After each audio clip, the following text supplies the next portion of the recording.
बाकी ये सब टॉपिक ऑलरेडी आपको, ये सब सारे टॉपिक आपके कंटेंट में वीडियो में होगा भी, तो उसको भी आप देख सकते हैं।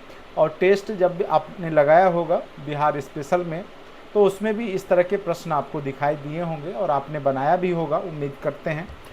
बस मैं इसको एक बार आपको सुना देता हूँ सॉल्यूशन, जिससे कि आपके एग्ज़ाम में अगर इस तरह के प्रश्न आएंगे, और निश्चित रूप से आएंगे, तो आपको दिक्कत नहीं होगी। ठीक है, आज का सेशन स्टार्ट करते हैं। आज का सेशन है बिहार स्पेसिफिक ज्योग्राफी। उसके बाद अगर टाइम मिलेगा तो हम बिहार स्पेसिफिक हिस्ट्री भी कराएंगे, जो कि आपके लिए महत्वपूर्ण हो जाता है। जो फर्स्ट पोर्शन है, चाहे किसी भी सब्जेक्ट से आप बैठेंगे, तो आपके फर्स्ट पोर्शन में, जो आपका फर्स्ट पोर्शन है, उसमें आपका 8 क्वेश्चन जो है वो ज्योग्राफी के रहते हैं। और आप गौर कीजिएगा तो उसमें मैक्सिमम क्वेश्चन बिहार ज्योग्राफी के आपको दिखाई देता है। ठीक है, तो यहाँ पर ज्योग्राफी को आप लोग अच्छे से समझिए। और फिर जिनका ऑप्शनल में भी ज्योग्राफी होगा, सब्जेक्ट में भी हिस्ट्री ज्योग्राफी होगा, तो वहाँ भी आपको कम से कम 40 क्वेश्चन में 15 क्वेश्चन तक आपके बिहार स्पेसिफिक ज्योग्राफी ही रहते हैं।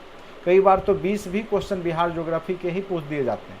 तो वहाँ पर भी आपको ये सारे टॉपिक जो मैं अभी करवाऊँगा वो मददगार साबित होगा। तो अच्छे से आप लोग सुनिएगा।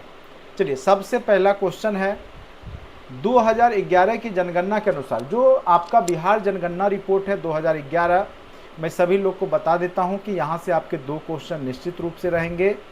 चाहे वो किसी भी एग्जाम में बैठ रहे हैं बीपीएससी के, तो 2 क्वेश्चन आपके बिहार जनगणना 2011 के रिपोर्ट से रहता ही रहता है। तो आप लोग ये कभी भी छोड़ के मत जाइएगा, बिहार जनगणना और भारत का जनगणना रिपोर्ट। भारत छूट जाए तो छूट जाए, लेकिन बिहार का जो जनगणना रिपोर्ट है वो आप एकदम अभी रिवाइज कर लीजिए। ठीक है, यहाँ से 2 क्वेश्चन फिक्स रहता है, बीपीएससी हर एक बार पूछती है, तो निश्चित रूप से आपके एग्जाम में पूछेगा। तो बिहार का जनसंख्या घनत्व पूरे देश में अव्वल है, 1106 व्यक्ति प्रति वर्ग किलोमीटर। यानी राज्य के मामले में अगर देखा जाए तो बिहार जनसंख्या घनत्व में सबसे 1 नंबर पे आता है। और बिहार का जनसंख्या घनत्व 1106 व्यक्ति प्रति वर्ग किलोमीटर है, जो कि पूरे देश में सबसे ज़्यादा जनसंख्या घनत्व वाला आपको राज्य बिहार ही है। ठीक है, ये क्वेश्चन आपको कई बार पूछा जा चुका है। उसके बाद नेक्स्ट क्वेश्चन पे आते हैं। बिहार की सीमा रेखा कितने राज्यों को स्पर्श करती है? राज्य के बारे में पूछ रहा है।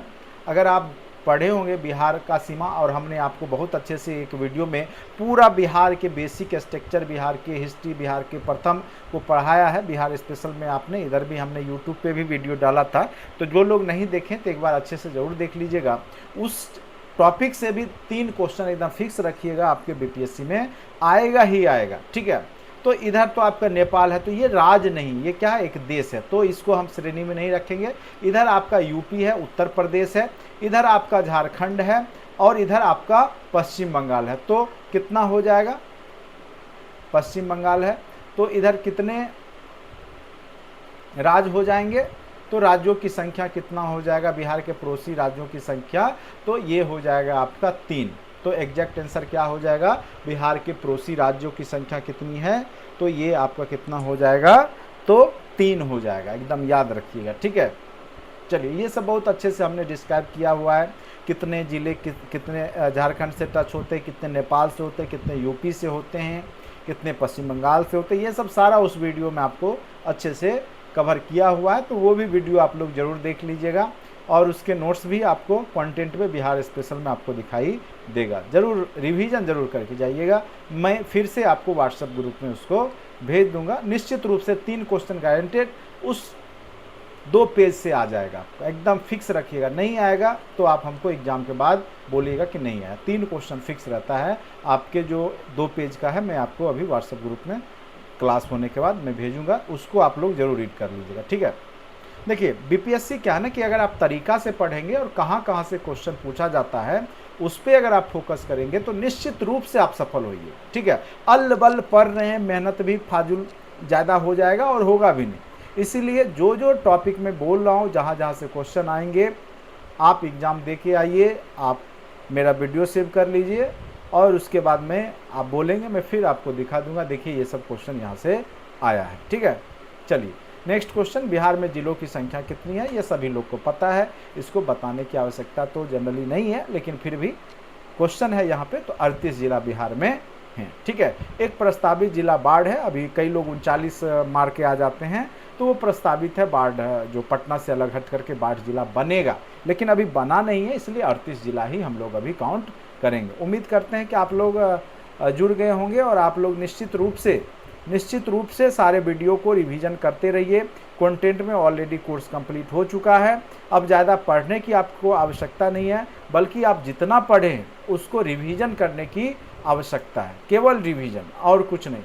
बार बार आप रिवीजन करते रहिए, निश्चित रूप से आपको यहाँ पे फायदा मिलेगा।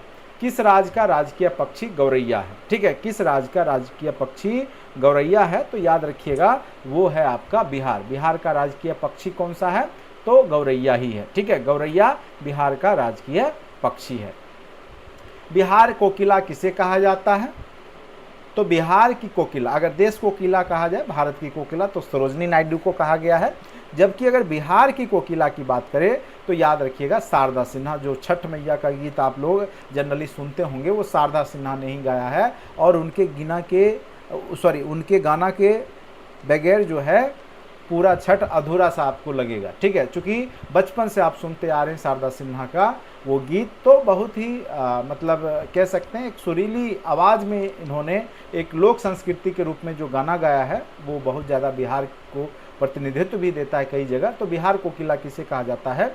तो शारदा सिन्हा को कहा जाता है। ठीक है, उसके बाद है संत सरफुद्दीन यहिया मनेरी का मकबरा किस जिले में है? ठीक है, तो ये कई बार क्वेश्चन पूछा हुआ है। ये सब जो है चिश्ती सिलसिला जब हम लोग पढ़ते हैं, भक्ति आंदोलन के समय में ही सूफी संत आंदोलन हुआ था, और उसमें बिहार में भी बहुत सारे सूफी संत आए थे, तो इनके द्वारा भी बहुत सारा जो है मकबरा का स्थापना किया गया था।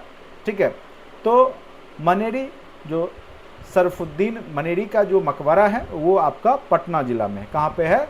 तो पटना जिला में है। ठीक है, याद रखिएगा।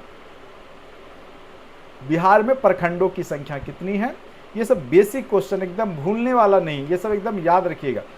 534। ठीक है, बिहार में सर्वाधिक कम जनसंख्या घनत्व वाला, मतलब सबसे कम जनसंख्या घनत्व कहाँ है? तो स्वाभाविक सी बात है, ऐसा जगह होगा जहाँ पे क्या होगा आप बताइए, जहाँ पे पहाड़ी होगा, वन होगा, वो सब जिला जनरली आपका क्या होता है? कम जनसंख्या घनत्व वाला होता है, पहाड़ी एरिया। तो पतझड़ एरिया, तो यहाँ पे जो है रोहतास कैमूर वाला एरिया क्या है? पहाड़ी एरिया है। छोटे वन दो ही जगह तो है, एक कैमूर रोहतास में है, नहीं तो फिर आपका पश्चिम बंगाल में है। तो जनसंख्या घनत्व भी इन्हीं एरिया में कम होता है।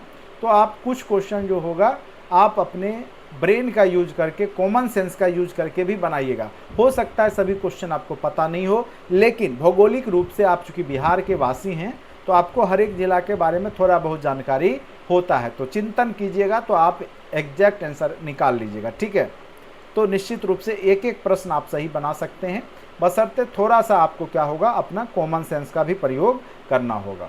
बिहार में सर्वाधिक जनसंख्या घनत्व, देखिए सबसे छोटा जिला सीतामढ़ी के बगल में है, उसको बोलते हैं शिवहर, जिसका कि जनसंख्या घनत्व सबसे ज़्यादा है, और जनसंख्या कम भी है, चूँकि बहुत छोटा जिला है, सब बहुत छोटा जिला है, तो शिवहर का जनसंख्या ओवरऑल भी कम है। लेकिन जनसंख्या घनत्व की बात करें तो सबसे एक नंबर पे है शिवहर। ठीक है, तो याद रखिएगा जनसंख्या घनत्व में यहाँ पे एक नंबर पे है। बिहार में विश्वविद्यालयों की संख्या कितनी है? तो बिहार में विश्वविद्यालयों की संख्या 13 है। लेकिन ये आप फिर से एक बार अपडेट कर लीजिएगा, इस तरह के क्वेश्चन क्या होते हैं कि बदलते रहते हैं, चूँकि बहुत सारे विश्वविद्यालय नए नए आते रहते हैं, तो उसमें ये बदलाव होता है। तो एक बार आप लोग ये क्वेश्चन को फिर से अपडेट कर लीजिएगा। ठीक है, या मैं लास्ट में अपडेट कर दूंगा इंटरनेट के माध्यम से सर्च करके बिहार में विश्वविद्यालयों की संख्या कितनी है। फिलहाल जब यह सेट तैयार हुआ होगा तो उस समय 13 या जो है विश्वविद्यालय बिहार में थे। ठीक है, बिहार राज्य कब अस्तित्व में आया? तो याद रखिएगा, जो कि मार्च में हम लोग मनाते हैं बिहार दिवस के रूप में, अस्तित्व में आया था 22 मार्च 1912 को। ठीक है, तो इसका 22 मार्च को घोषणा हुई थी, 22 मार्च को घोषणा हुई थी। ठीक है, 22 मार्च को घोषणा हुई थी, लेकिन अस्तित्व में आया था 1 अप्रैल को। तो 22 मार्च को हम बिहार दिवस के रूप में मनाते जरूर हैं, लेकिन याद रखिएगा कि बिहार जो है अस्तित्व में 1 अप्रैल 1912 को आया था। ठीक है, 22 मार्च की घोषणा हुई थी कि बिहार एक नया राज्य बनेगा, लेकिन 1 अप्रैल 1912 को अस्तित्व में आया था। तो ये क्वेश्चन कई बार आपको कंफ्यूज कराएगा, ठीक है। तो अस्तित्व की बात करें यानी बन के तैयार हो गया, घोषणा और बनना दोनों में अंतर है, ठीक है। तो घोषणा की बात हो तो 22 मार्च, अगर बना तो 1 अप्रैल 1912, याद रखना है। उसके बाद दरियापंथी संप्रदाय क्या था, ये मिस्टेक है क्वेश्चन में, ठीक है, ये मिस्टेक है, क्वेश्चन ही गलत है। साक्षरता की दृष्टि से भारत के राज्यों में बिहार का क्रम कौन सा है, तो याद रखिएगा 28 राज्य में सबसे अंतिम पोजीशन पे आपका प्यारा बिहार ही है, ठीक है। क्या है सबसे अंतिम पोजीशन पे, तो आपका बिहार ही है, 28वां राज्य के रूप में इसको जाना जाता है। जो हमने आपको पीडीएफ भेजा है व्हाट्सएप ग्रुप में, आप पहले इसका आंसर बना लीजिए, उसके बाद आप लास्ट में आंसर की भी दिया हुआ, ये सब सारे टेस्ट के क्वेश्चन हैं, तो आप लोग लास्ट में उसका जो है सॉल्यूशन भी देख सकते हैं। इसी पीडीएफ के लास्ट में जो हमने आपको व्हाट्सएप ग्रुप में भेजा है उसमें आपका सॉल्यूशन भी है, पहले टेस्ट बना लीजिए, उसके बाद आप सॉल्यूशन देख सकते हैं, ठीक है। बिहार में महानगरों की संख्या कितनी है, तो बिहार में एकमात्र महानगर है, वो है आपका पटना महानगर, ठीक है, याद रखिएगा। बिहार में एकमात्र महानगर है, वो है आपका पटना महानगर। जयप्रकाश नारायण, जो कि आपको भारत छोड़ो आंदोलन के समय में भी जो आज़ाद दस्ता इन्होंने बनाया था, छापामार युद्ध में भी भूमिका निभाया था, तो इनकी मृत्यु कब हुई, तो याद रखिएगा 1979 ईस्वी में इनकी मृत्यु हुई थी, ठीक है। संपूर्ण क्रांति के भी जनक इनको कहा जाता है, जयप्रकाश नारायण को, ठीक है।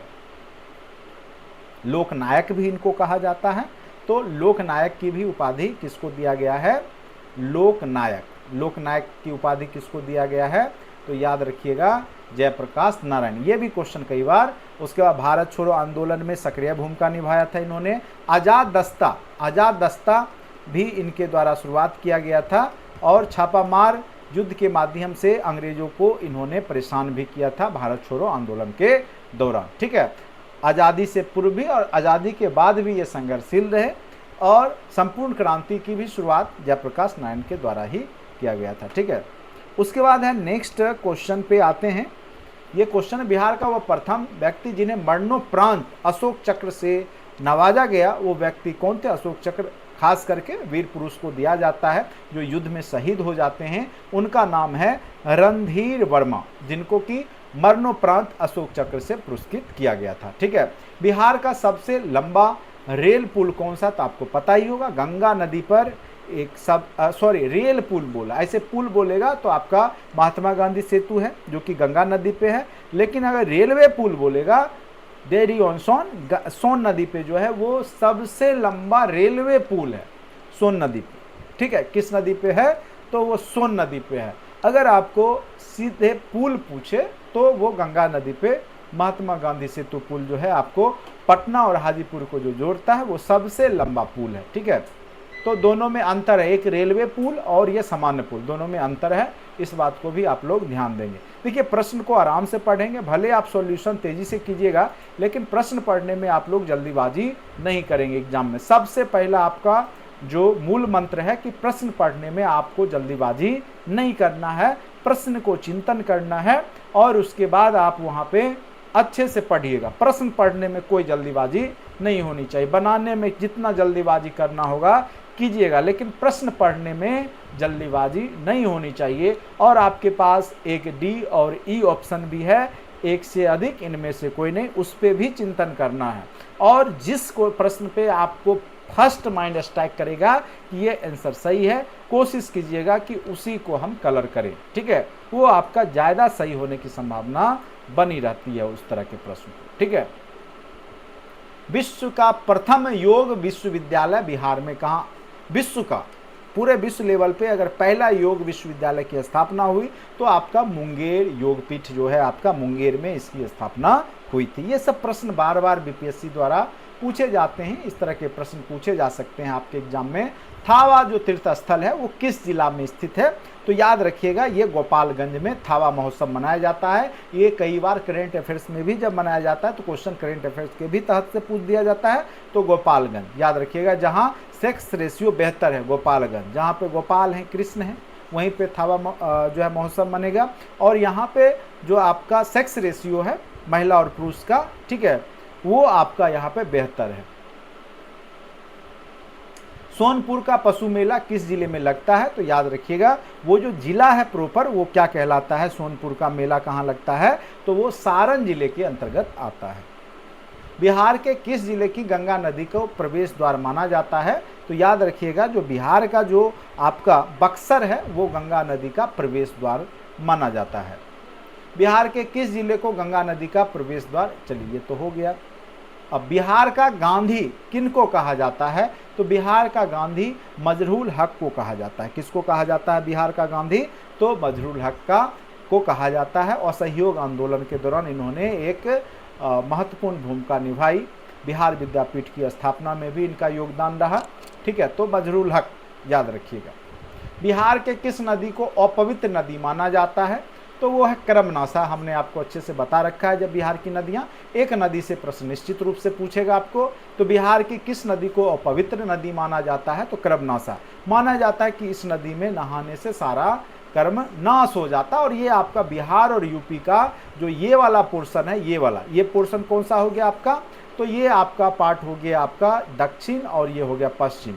तो दक्षिण पश्चिम साइड से आपका कर्मनाशा नदी है जो बिहार और यूपी के बीच में बॉर्डर बनाता है, याद रखिएगा आप लोग, ठीक है। बिहार के किस जिला में लिंगानुपात सर्वाधिक है? अभी तुरंत हमने चर्चा किया।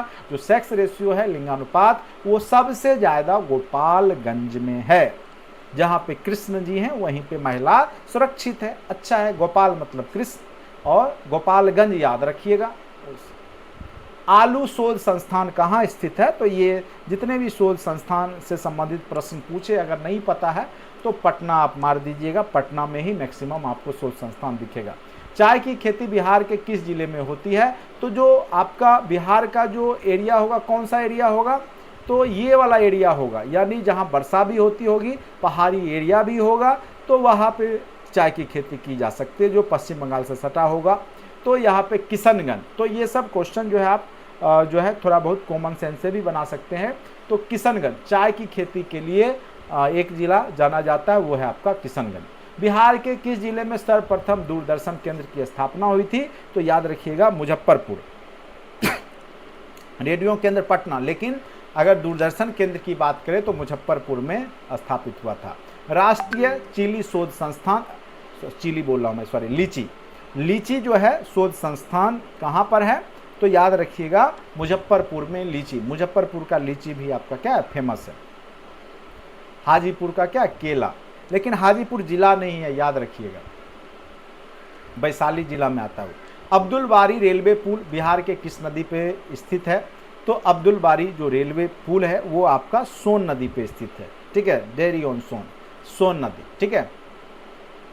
निम्नांकित में से कौन सा बिहार का लोक नृत्य है? तमाशा, नौटंकी, ये सब आपका कहाँ का है? यूपी का है। डोम कच, ये खास करके डोम कच होता है शादी के उपरांत, यानी जो रात को महिलाएं जागती है और ये लोग जो आपस में, इसीलिए पहले के ज़माने में जागते रहते थे, चूँकि सब थका उका रहता था तो लोग सो जाता था तो चोर चोरी करने आ जाते थे। तो इस कारण से शादी विवाह के जो कल हो करके जो होता है दिन, उस दिन रात में ये लोग क्या करते हैं, आपस में महिलाएं और पुरुष जो है, ठीक है, अपना डोमकच नृत्य करते हैं और नोक झोंक कह सकते हैं एक प्रकार से। तो बिहार का लोक नृत्य है डोमकच, याद रखिएगा। बिहार में सर्वाधिक लोकप्रियता किस सिलसिले को मिला? जो सूफी सिलसिला है, और ये भक्ति आंदोलन जब हुआ था उसी समय सूफी आंदोलन भी हुआ था, इतिहास में हमने आपको बताया है। तो सबसे ज़्यादा यहाँ पे जो मिला था सुहारवर्दी जो सिलसिला है, जो सिलसिला मतलब करी होता है, ईश्वर से जोड़ने वाला करी। मुस्लिम धर्म में भी सुधार किया गया था, जिस प्रकार से हिंदू धर्म में आए बहुत सारे, जैसे रामानुजाचार्य हुए, रामानंद हुए, कबीर हुए, गुरु नानक हुए, ठीक है, उसी प्रकार से इस्लाम धर्म के भी सुधार करता बहुत सारे हुए। तो उसमें भी बहुत सारा सिलसिला था, कादरी सिलसिला, चिश्ती सिलसिला, सुहारवर्दी सिलसिला। तो सुहारवर्दी सिलसिला बिहार में ज़्यादा फेमस था। सिख गुरुओं में सर्वप्रथम बिहार कौन आए थे? तो गुरु नानक देव जो पहले सिख गुरु हैं वो राजगीर आए थे। आज भी आप जाइएगा तो राजगीर में गुरु नानक देव जी जिस वन में ठहरे थे, गुरु नानक वन के नाम से जाना भी जाता है, ठीक है, तो वो आपको दिखेगा। तो गुरु नानक देव सबसे पहले सिख गुरु में बिहार भ्रमण करने वाले व्यक्ति हैं। सिख धर्म के 10वें गुरु श्री गोविंद सिंह का जन्म कहाँ हुआ था? तो याद रखिएगा पटना सिटी में हुआ था। इनका जन्म कहाँ हुआ था? तो पटना सिटी में गुरु गोविंद सिंह का जन्म हुआ था।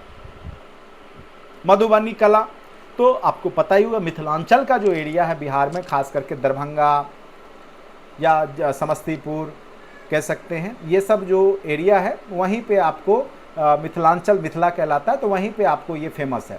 तो मिथिला के अंतर्गत बेगूसराय भी आ जाता है, समस्तीपुर आ जाता है, दरभंगा आ जाता है, ठीक है, मधेपुरा सहरसा भी शायद कुछ पार्ट आ जाता है उसका। तो मधुबनी कला किस क्षेत्र से संबंधित है? तो याद रखिएगा मिथिलांचल से संबंधित है, ठीक है। बिहार का प्रमुख त्यौहार आपको पता ही होगा, छठ मैया का जो पूजन होता है कार्तिक मास में दीपावली के छठे दिन, दीपावली के बाद वो छठ पूजा बिहार का सबसे महत्वपूर्ण त्यौहार है। बिहार में ईसाइयों का पहला चर्च कहाँ बना? तो याद रखिएगा ये वाला क्वेश्चन पूछा जा सकता है। तो पटना सिटी में ईसाइयों का पहला चर्च बना था। भोजपुरी भाषा के विश्व प्रसिद्ध कृति विदेशिया याद रखिएगा, और भोजपुरी का शेक्सपियर भी इनको कहा जाता है, भिखारी ठाकुर को, ठीक है। तो विदेशिया की रचना जो है भोजपुरी भाषा का, वो भिखारी ठाकुर की रचना है, जो कि भोजपुरी का शेक्सपियर भी कहे जाते हैं। भोजपुर का जन कवि किसे कहा जाता है? तो भोजपुर का जन कवि के रूप में भी भिखारी ठाकुर को ही कहा जाता है, याद रखिएगा।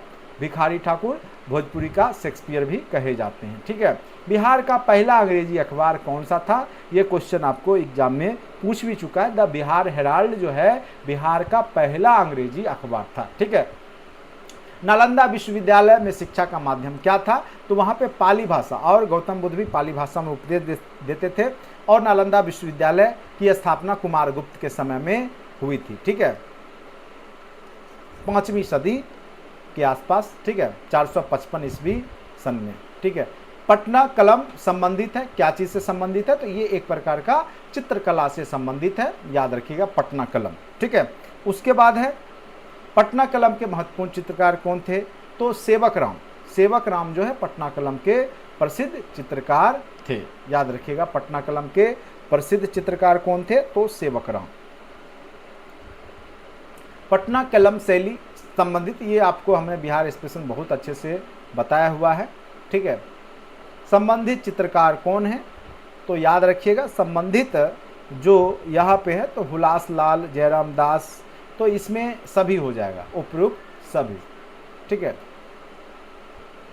पटना कलम चित्रकला शैली संबंधित है, तो याद रखिएगा ये मुगल काल के बाद क्या हुआ, जब औरंगजेब के समय में चित्रकारों को संरक्षण नहीं दिया गया, वहाँ से हटा दिया गया, तो ये लोग दूर दराज एरिया में, कुछ लोग राजस्थान चले गए, कुछ लोग पटना आ गए, यानी परवर्ती मुगल काल से पटना कलम चित्रकला संबंधित है, याद रखिएगा, ठीक है। यानी मुगल काल के लास्ट के समय से ये सब संबंधित है, औरंगजेब के समय से, खास करके जब औरंगजेब ने चित्रकारों को संरक्षण नहीं दिया, खास करके औरंगजेब इसका विरोधी था चित्रकला संगीत कला का, तो उसने क्या किया, वहाँ के जो भी कलाकार थे जिनको संरक्षण मिलता था उसको वहाँ से हटा दिया, भगा दिया, तो वो लोग आकर के दूर दराज के क्षेत्रों में अपना चित्रकारी करने लगे, तो वही पटना भी आते हैं, तो पटना कलम चित्रकला शैली, ठीक है, याद रखिएगा। बिहार में हिंदी साहित्य सम्मेलन की स्थापना कब हुई थी? तो याद रखिएगा 1919 ईस्वी में बिहार में हिंदी साहित्य सम्मेलन की स्थापना हुई थी। बिहार रिसर्च सोसाइटी की स्थापना कब हुई? तो बिहार रिसर्च सोसाइटी की स्थापना जो है 1915 ईस्वी में हुआ था। कब हुआ था? तो 1915 ईस्वी में, ठीक है। नेक्स्ट क्वेश्चन, हरिहर क्षेत्र का मेला, जिसको आप लोग सोनपुर का मेला भी कहते हैं, वो कहाँ आयोजित होता है? तो सोनपुर, सोन नदी गंगा दोनों का संगम स्थल है सोनपुर। हरिहर क्षेत्र का मेला जो आपका गंगा और सोन नदी के संगम पे होता है। उसके बाद प्रसिद्ध शहनाई वादक उस्ताद बिस्मिल्लाह खां का जन्म कहाँ हुआ था? तो बक्सर, डुमराव, याद रखिएगा बक्सर में इनका जन्म डुमराव में हुआ था, ठीक है। मंजूसा चित्र शैली, खास करके आप देखेंगे तो भागलपुर के एरिया में ये सब होता है, मुंगेर भागलपुर का एरिया, वो अंग महाजनपद के अंतर्गत आता है, ठीक है। तो मंजूसा चित्र शैली किस क्षेत्र में लोकप्रिय थी? तो याद रखिएगा अंग महाजनपद में लोकप्रिय थी, ठीक है। इस प्रकार से हमने आपको यहाँ पे 50 जो है ज्योग्राफी के महत्वपूर्ण प्रश्नों का यहाँ पे हमने आपको आंसर बताया। बाकी आप लोग खुद से भी बना के आंसर की लास्ट में दिया हुआ है होगा, उसको आप मिला सकते हैं कि किसका आंसर क्या होगा। तो निश्चित रूप से टेस्ट भी अगर आप लोग दे रहे होंगे तो वो सब ये सब प्रश्न आपने बनाया ही होगा। एक बार रिवीजन के तौर पे हमने आपको करा दिया इसको, ठीक है। चलिए नेक्स्ट हम लोग पढ़ते हैं जो बिहार स्पेसिफिक के तहत जो है आपका हमने अभी तुरंत आपको भेजा है, एक है आपका बिहार हिस्ट्री का जो ऑब्जेक्टिव है उसको भी हम लोग देख लेते हैं, ठीक है। चलिए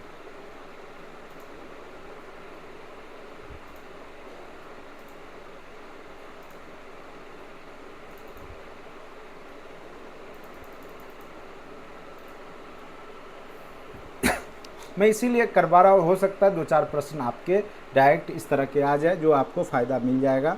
और बहुत सारे लोग 1-1, 2-2 नंबर से भी छूट जाते हैं, तो आप लोग थोड़ा सा ध्यान दीजिए, ठीक है।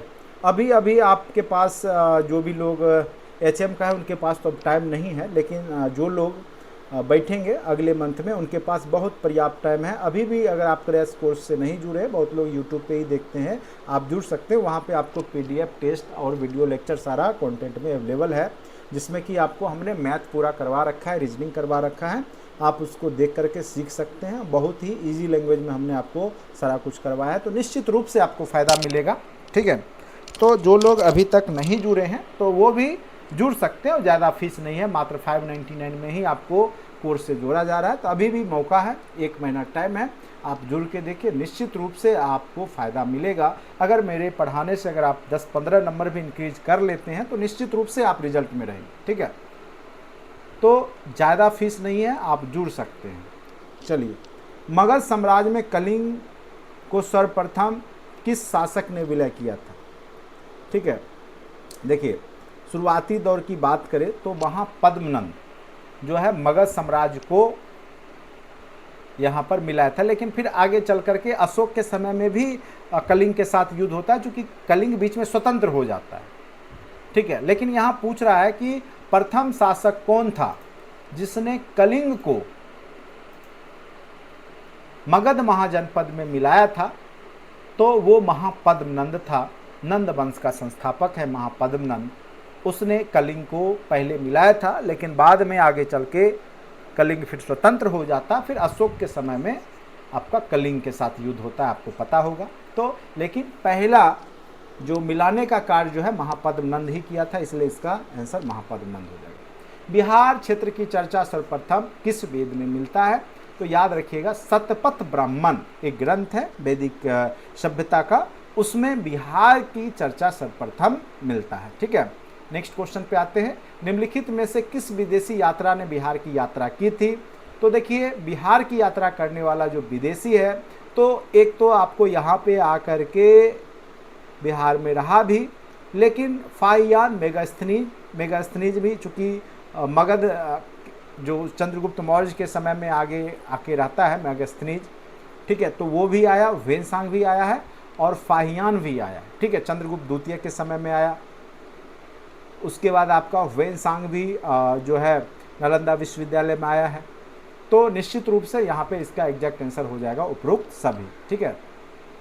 बिहार के किस स्थान पर राष्ट्रीय कांग्रेस का 1922 का अधिवेशन हुआ, तो याद रखिएगा जो 1922 का जो अधिवेशन हुआ था वो आपका बिहार में गया में हुआ था। कहाँ पे हुआ था, तो गया में। ये बहुत ही महत्वपूर्ण प्रश्न है, निश्चित रूप से इस तरह के प्रश्न आपके एग्जाम में पूछे जाएंगे। शेरशाह का मकबरे का निर्माण किसने करवाया था, स्वयं शेरशाह सूरी ने करवाया था। शेरशाह सूरी ने स्वयं, और इसका शासन पीरियड 1540 से 1545 ईस्वी के बीच का है, ठीक है। दूसरी बौद्ध संगति का आयोजन कहाँ किया गया था, तो पहला आपको पता ही है राजगिरी में, दूसरा बौद्ध संगति आपका कहाँ पे हुआ था, तो याद रखिएगा वैशाली में हुआ था, ठीक है। कितना ईस्वी पूर्व में, तो 483 ईस्वी पूर्व में, सॉरी 383, 100 वर्ष बाद। प्रसिद्ध ऐतिहासिक स्थल चौसा बिहार के किस जिले में है, तो याद रखिएगा जो चौसा है वो बिहार के बक्सर जिला में आता है। चौसा का युद्ध आपने पढ़ा होगा, बक्सर जिला में आता है। प्रसिद्ध स्वतंत्रता सेनानी जयप्रकाश नारायण का जन्मस्थान कहाँ पे है, तो सिताब दियारा। कहाँ पे जन्मस्थल है इनका, तो सिताब दियारा। पटना का जो गोलघर है उसकी स्थापना किसने किया था, तो नाम याद रखिएगा जॉन गॉस्टिन ने। जॉन गॉस्टिन ने पटना के, गौ से गोलघर, गौ से गॉस्टिन याद रखिएगा, ठीक है। उसके बाद पूर्वी चंपारण जिला में केसरिया नामक स्थान निम्नलिखित में से किस धर्म से क्या पुरातात्विक साक्ष्य प्राप्त हुए हैं तो ये है बौद्ध धर्म केसरिया। ठीक है, वहाँ पे बहुत सारा बौद्ध स्तूप मिला है। ठीक है, तो याद रखिएगा बौद्ध धर्म से जुड़ा हुआ है। ठीक है, केसरिया। 1912 में बिहार में सर्वप्रथम कांग्रेस का जो अधिवेशन हुआ वो 1912 में कहाँ हुआ था, तो बांकीपुर पटना। कई बार बांकीपुर ना दे करके पटना दे देगा तो आप पटना मार दीजिएगा। ठीक है, तो बांकीपुर या पटना भी दे सकता है। ठीक है, ऑप्शन में कई बार ऐसा भी किया है। निम्नलिखित में से किसका संबंध चंपारण सत्याग्रह से नहीं था?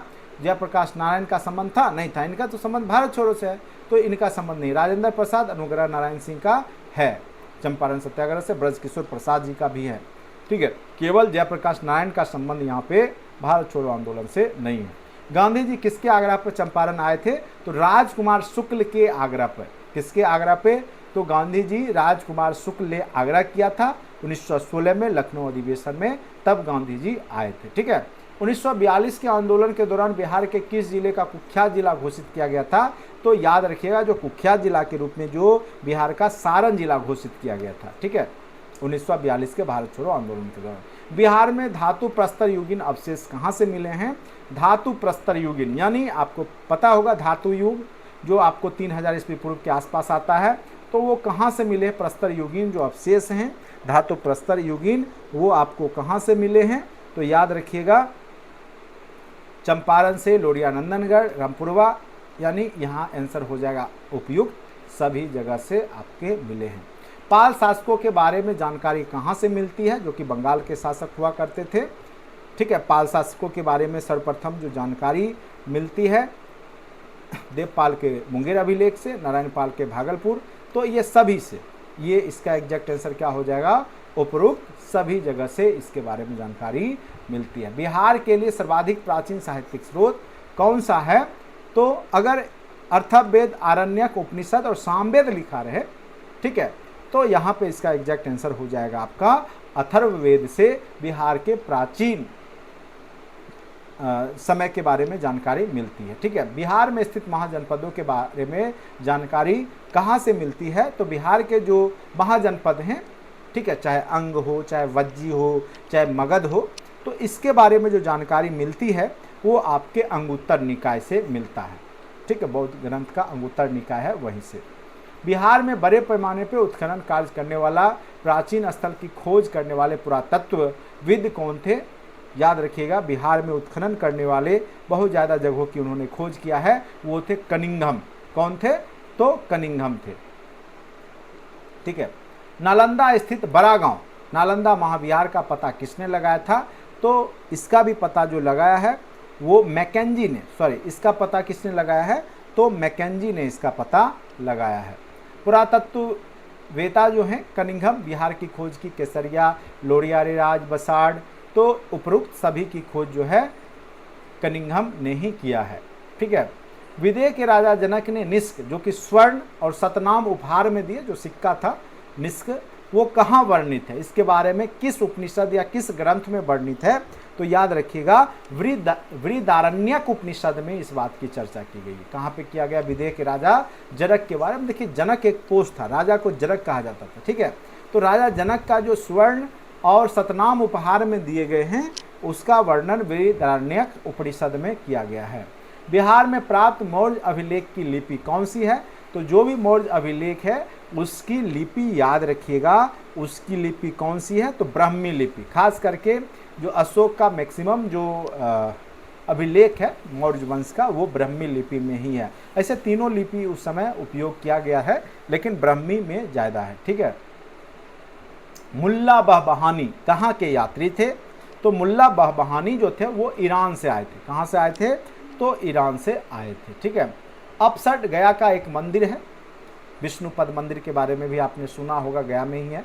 इसके दीवारों पर किस चीज़ की कथा दृश्य अंकित है? तो याद रखिएगा इस पर जो कथा है वो है आपका किसका? तो रामायण का कथा अंकित है। ठीक है, बिहार में आदि मानव के उपस्थित के आरंभिक साक्ष्य कहाँ से मिले हैं? सबसे शुरुआती दौर में जो आदि मानव के साक्ष्य हैं वो बिहार में कहाँ से मिले हैं? तो मुंगेर और नालंदा से मिले हैं। ठीक है, बिहार में चिरांद, जिसको कि सारण प्राचीन समय में कहा जाता था, चिरांद अभी सारण है, चेचर जो वैशाली, किस युग के अवशेष मिले हैं? तो याद रखिए ये बहुत प्राचीन समय के जो अवशेष हैं वो चिरांद, सारण और चेचर वैशाली से ही मिले हैं। ठीक है, तो वो नवप्रस्तर जिसको हम लोग क्या बोलते हैं, नवपाषाण युग। प्रस्तर मतलब पाषाण ही होता है, पत्थर का युग। तो कई बार नवपाषाण ना लेकर के लिख देगा, आपको क्या लिख देगा, नवप्रस्तर युग। तो कन्फ्यूज नहीं होना, प्रस्तर मतलब पाषाण पत्थर ही होता है, नवपाषाण युग से संबंधित है। चिरांद याद रखिएगा, जिसको कि अभी वर्तमान में सारण कहा जाता है, सारण जिला। और आपका वैशाली जो कि चेचर के नाम से जाना जाता है, उसी का अवशेष नवप्रस्तर युग का मिलता है। ठीक है, मुंगेर में उससे भी पूर्व प्रस्तर युग का मिलता है। तो सबसे प्राचीन मुंगेर मिला है, उसके बाद नवपाषाण युग का चिरांद सारण में मिला है। बिहार में ताम्र प्रस्तर युग के प्रवर्ती चरण के अवशेष, ठीक है, कहाँ से प्राप्त हुए हैं? तो इसका भी एग्जैक्ट आंसर क्या हो जाएगा आपका, चिरांद। ये भी ताम्र प्रस्तर यानी नवपाषाण के आसपास का। तो चेचर, सोनपुर, मनेर ये सभी जगह प्राप्त हुए हैं। इसका एग्जैक्ट आंसर हो जाएगा उपरोक्त सभी। बिहार सहित पूर्वी भारत में आर्यों का आगमन हुआ अनुमान था, कब हुआ था? बिहार सहित जो है पूर्वी भारत में जो आर्य लोग आए वैदिक सभ्यता वाले, वो कब आए? ठीक है, तो उत्तर वैदिक काल में। उत्तर वैदिक काल में 1000 ईस्वी पूर्व से जो 1500 ईस्वी पूर्व का जो काल है उत्तर वैदिक काल, उस समय ये लोग धीरे धीरे बढ़ते हुए पूर्वी भारत की ओर बढ़ते हैं, तो उत्तर वैदिक काल में याद रखिएगा। बिहार सहित पूर्वी भारत में आर्यों का विस्तार में सहायक क्या था? व्यापार का विस्तार, लोहे का उपयोग, साम्राज्य विस्तार, कृषि का विस्तार। ठीक है, तो सबसे ज़्यादा यहाँ पे इसका एग्जैक्ट आंसर हो जाएगा लोहे का उपयोग। लोहा का उपयोग हुआ, जिससे ये लोग बड़े बड़े जंगलों को काटते हुए, आग लगाते हुए, खेती लायक बनाते हुए आगे बढ़ते गए। तो निश्चित रूप से लोहे की खोज ने ही जो है आपको बिहार या अन्य जो पूर्वी राज्य थे उस तक आर्यों को पहुंचाया था। तो लोहे का उपयोग सबसे महत्वपूर्ण सहायक में से था। ठीक है, श्रुति तथा किंवदंती यानी कहा हुआ अनुसार महाभारत युद्ध के समय बिहार में 2 मुख्य राज्य कौन थे? तो याद रखिएगा, जो उस समय जो प्रमुख राज्य थे वो महाभारत के समय में मगध और विदेह। जरासंध मगध का ही था, याद रखिएगा, मगध और विदेह। वेद के किस ग्रंथ में बिहार को विदेह राज्य में आर्यों के आगमन और निवास साक्ष्य का विवरण मिला है? तो हमने शुरुआत में भी इस तरह के प्रश्न को बताया। शतपथ ब्राह्मण में बिहार के बारे में, आर्यों के आगमन और निवास के बारे में चर्चा किया गया है। वो ग्रंथ है आपका शतपथ ब्राह्मण। ठीक है, बिहार का कौन सा राज्य आरंभ में बहुत दिनों तक आर्यावर्त के बाहर था? यानी ये जनपद के बारे में बोल रहा है कि कौन सा जनपद या प्रांत जहाँ पे अनार जाति के लोग रहते थे। तो याद रखिएगा मगध। मगध जो था बहुत दिनों तक वहाँ पे अनार जाति, ये क्वेश्चन पूछा भी था, ठीक है, एक बार। तो मगध जो था वहाँ पे अनार्य लोग यानी मलेच्छ ये लोग कहते थे, जो आर्य लोग थे इनको, ये अनार्य की श्रेणी में आते थे। मगध में बहुत समय तक अनार्य जाति के लोग वहाँ पे रहते थे। बिहार का कौन सा राज्य उत्तर वैदिक काल का महत्वपूर्ण राज्य था? तो उत्तर वैदिक काल का जो महत्वपूर्ण राज्य बन जाता है वो बिहार का, वो आपका विदेह बन जाता है, जहाँ पे राजा जनक शासन किया करते थे। विदेह याद रखिएगा। 6ठी शताब्दी ईस्वी पूर्व में भारत में 16 महाजनपदों का उदय हुआ। इनमें कितने महाजनपद वर्तमान बिहार के क्षेत्र में स्थित हैं? तो याद रखिएगा 3 महाजनपद। कितने महाजनपद? तो 3 महाजनपद। एक आपका वज्जी वैशाली, एक मगध और तीसरा अंग महाजनपद जो भागलपुर का एरिया है। निम्न में से कौन सा महाजनपद बिहार वर्तमान क्षेत्र में नहीं था? अंग था, वज्जी था, वत्स जो है बिहार में नहीं था। ठीक है, वत्स जो है बिहार में नहीं था। ठीक है, नेक्स्ट क्वेश्चन पे आते हैं। बिहार के किन क्षेत्रों को अंग महाजनपद कहा जाता था? अभी का जो आपका भागलपुर मुंगेर का एरिया है वो आपका अंग महाजनपद के अंतर्गत आता था। ठीक है, अंग महाजनपद की राजधानी क्या कहाँ थी? तो अंग महाजनपद की राजधानी चंपा हुआ करती थी। ठीक है, तो जो लोग अभी तक कोर्स से नहीं जुड़े हैं, निश्चित रूप से अगर इस तरह के प्रश्नों को आप टेस्ट लगाना चाहते हैं, वीडियो देखना चाहते हैं, अपने मार्क्स को इंक्रीज करना चाहते हैं, तो आप निश्चित रूप से क्रैश कोर्स से जुड़े, आपको बहुत ज़्यादा फ़ायदा मिलेगा। 599 में ही आपको क्रैश कोर्स दिया जा रहा है। अभी भी 1 महीना टाइम है। अगर आप सारे मैथ, रीजनिंग और जो भी आपके टॉपिक हैं पूरा सिस्टमेटिक ढंग से पूरा वीडियो आपको कराया गया है, और मात्र 599 में ही अप टू 12 तक के क्लास को आप ले सकते हैं। तो निश्चित रूप से जुड़िए और इन सब प्रश्नों का अध्ययन कीजिए। ठीक है, बिहार के पटना तथा गया का जिला किस महाजनपद में, तो पटना गया आपको पता ही होगा मगध महाजनपद के अंतर्गत आता था। ठीक है, ये सब आपको हमने अच्छे से बिहार के इतिहास में पढ़ा रखा है। मगध तथा अंग महाजनपद को कौन सी नदी पृथक करती है, तो याद रखिएगा मगध और जो है अंग महाजनपद को चंपा नदी पृथक करती है। ठीक है, बिहार में स्थित कौन सा महाजनपद 8 राज्यों का एक संघ था, तो वो था आपका वज्जी। कौन सा था, तो वो था वज्जी। ठीक है, वैशाली, वज्जी। वज्जी महासंघ जो था कौन सा सम्मिलित नहीं था, लिच्छवी तो था, ज्ञात्रिक, विदेह, चेदी, तो वहाँ पे जो था चेदी जो है, उसमें चेदी जो है वो सम्मिलित नहीं था। वज्जी संघ की राजधानी कहाँ हुआ करती थी, तो वज्जी संघ की जो राजधानी थी वो आपका वैशाली हुआ करती थी। वज्जी वैशाली को ही कहा जाता था। बिहार के भागों में स्थित कौन सा महाजनपद में गणतंत्र था, तो एक ही था, वो था वज्जी, जहाँ गणतंत्र था, बाद में की जगह राजतंत्र ही व्यवस्था में था। ठीक है, तो यहाँ तक आपका हो गया। नेक्स्ट क्वेश्चन पे आते हैं। ईसवी पूर्व 6ठी सदी में विश्व का प्रथम गणतंत्रात्मक व्यवस्था, तो याद रखिएगा वैशाली, जिसको कि वज्जी कहते हैं, यहीं पे था। प्राचीन भारत के 16 महाजनपदों में एक कौन था, तो आपका अंग महाजनपद एक था। ठीक है, महाजनपद युग में पावापुरी किसकी राजधानी थी, तो पावापुरी मल्ल गणराज की राजधानी हुआ करती थी। ठीक है, जैन धर्म के जो वास्तविक और 24 में जो अंतिम तीर्थकर हैं महावीर स्वामी, उनका जन्म कहाँ पे हुआ था, तो कुंडग्राम, कई जगह कुंडलग्राम भी रहता है, कुंडग्राम याद रखिएगा। महावीर के जन्म स्थल कुंडग्राम बिहार के किस जिला में आता है, तो याद रखिएगा वैशाली में। कहाँ पे आता है, तो वैशाली में। नेक्स्ट लास्ट क्वेश्चन है, महावीर स्वामी की जो माता त्रिशला जो राजकुमारी थी, तो वो लिच्छवी की राजकुमारी थी। ठीक है, जो वज्जी महासंघ में आता है, वहाँ के लोगों को लिच्छवी कहा जाता था, तो लिच्छवी की राजकुमारी थी। ठीक है, वैशाली, वज्जी, ठीक है, ये सब एक ही महाजनपद के पार्ट हुआ करते थे। महावीर स्वामी की माता त्रिशला लिच्छवी की राजकुमारी थी। इस प्रकार से हमने 100 क्वेश्चन का ऑब्जेक्टिव अभी आपको करवाया, तो निश्चित रूप से आपको समझ में आया होगा। और बहुत सारा PDF मैं आपको टेस्ट वाला भेज दूंगा, आप लोग खुद से बना के लास्ट में आंसर के मिला लीजिएगा। निश्चित रूप से आपके एग्जाम के लिए फ़ायदा कारक साबित होगा। ऑलरेडी हमने आपको बिहार स्पेशल में सारे टॉपिक करवा रखे हैं।